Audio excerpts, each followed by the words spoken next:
Programang ito ay rated SPG. Striktong patnubay at gabay ng magulang ang kailangan. Maaaring may masiselang tema, lengguwahe, karahasan, sexual, horror o droga na hindi angkop sa mga bata.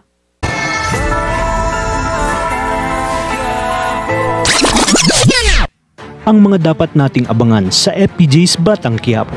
Sa pagbalik ni Amanda ay sinabi ni Agustus na nakalaya na sina Angkong at siguradong gaganti umano ang mga ito, kaya kinakailangan nilang paigtingin ang kanilang seguridad at pwersa dahil mahinala siya na may malaking tao rin ang nasa likod ng pagkakalaya ni Angkong.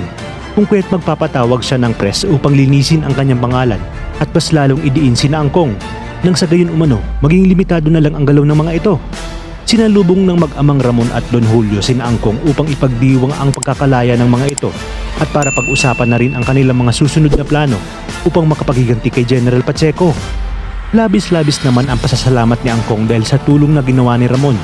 Dagdag pa niya, natatanawin niyang isang malaking utang na loob ang ginawa nitong pagtulong.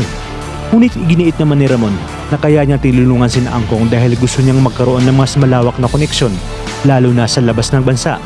Ngunit bago umano ito, ay kailangan nilang ipagdiwang ang pagbagsak ni General Pacheco.